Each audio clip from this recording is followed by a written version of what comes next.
Hello everybody, welcome back to my nail channel. Today I want to share something that I thought was really simple in the sense of just how it looks, but people have been asking me about my black ombre nails that I had maybe like a couple of weeks ago now, asking what to ask for when they go and get them themselves, how I do it, etc, etc. So I thought I'd share a short tutorial today. It's basically just an airbrush ombre. I want to preface this video by saying I'm not an expert in airbrush. It takes me a while. I'm still learning. I really want to learn it well, but also please do pay attention to the health and safety discussions I have around airbrushing. In this video, we're not using gel polish. We're using cosmetic grade acrylics, and everything I use in today's video will be linked in the description box down below. Okay, so first I'm going to be using these nail tips from the Nail.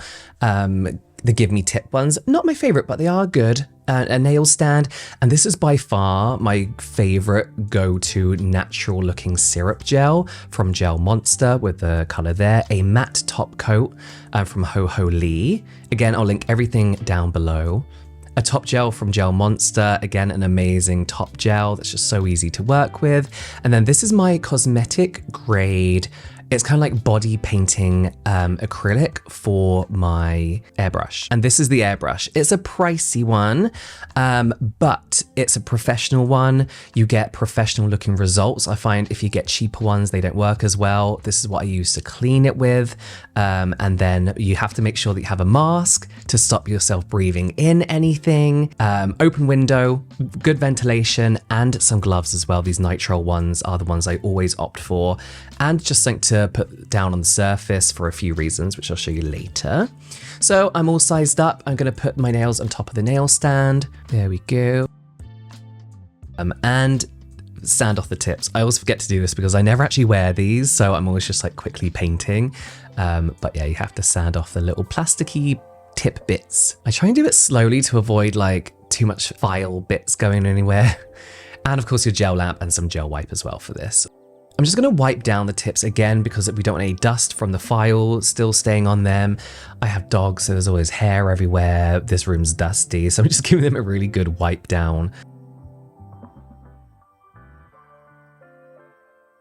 Gloves on because we're ready to paint. So usually I would do a base coat. I'm not going to do that here. Again, I'm not wearing them as press-ons. They're just for this video, so no base coat, but I would usually do a base coat.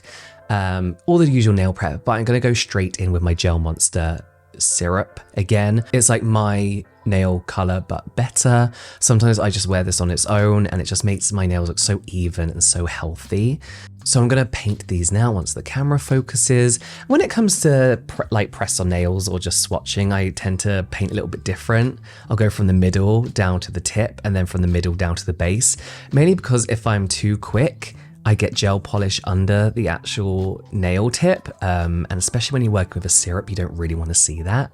So then I'll just go back on myself. Lucky for me, this particular syrup, and gel syrups in general, self-level so well. You can stroke in any direction and it's always going to look even. This will need 2 coats though, however. So going in with a second coat under 60-second curing. I cure everything for 60 seconds, just in case, you never know. It's really that second coat with these syrups that make it look just really nice and even and natural looking too.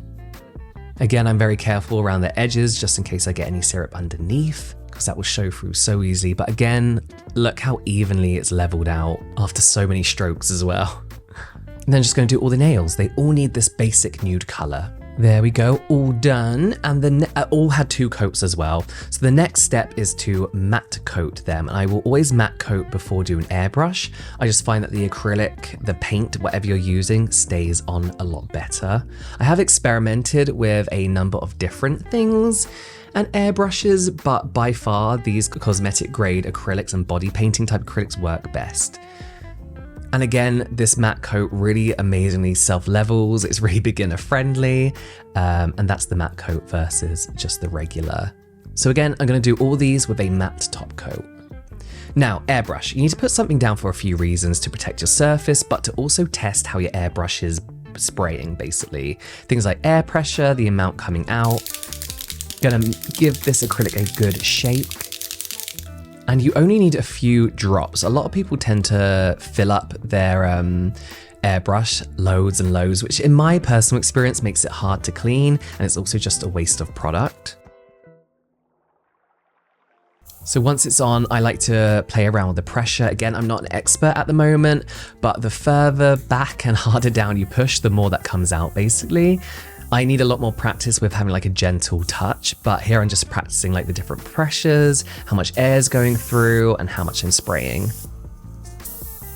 So then I'm just gonna kind of move around in mini circles and spray a thin amount on the nail, which I thought was a thin amount. The idea is to spray a small amount and then build up, as I've done here.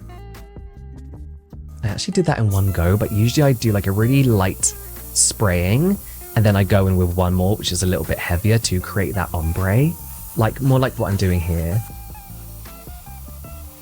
Again, just repeating this on every nail. Again, I'm not an expert at airbrushing, I definitely need some practice, but you know, they all roughly look like this. When it comes to airbrushing, chrome, anything like that, you should file gently around the edges, otherwise the top coat is not going to stay on as well, you'll get peeling and cracking. Now I'm going to go in with the Gel Monsta top coat, and amazing, once this is fully dry, put them aside, let your nails dry for like a minute or so, otherwise you're going to smudge the airbrushing paint. As I mentioned, a really amazing, self-leveling, user-friendly top gel. Medium viscosity, not too thick, not too watery, and again, it just makes your nails look really nice and shiny, and for me, it adds like a little more of a professional touch. But that's it basically. I also think they look really good matte, so if you want to do this a bit more matte as well. But again, my go-to, I think, is a nice Halloween-y nail as well, but Halloween is my like year-round theme for how I look anyway. But yeah, really easy to do. Once you get used to like the airbrushing, it doesn't take as long. The only thing I would say is if you're wanting these as press-ons, you can kind of see the press-on sticker through these. So maybe do a third layer of the nude syrup and it will look a lot more even and you won't see that like sticker pressure on the nail. But yeah, it's as easy as that really. Very, very simple. Works on my short nails too. Just thought I'd show you how they look on like a nice longer nail.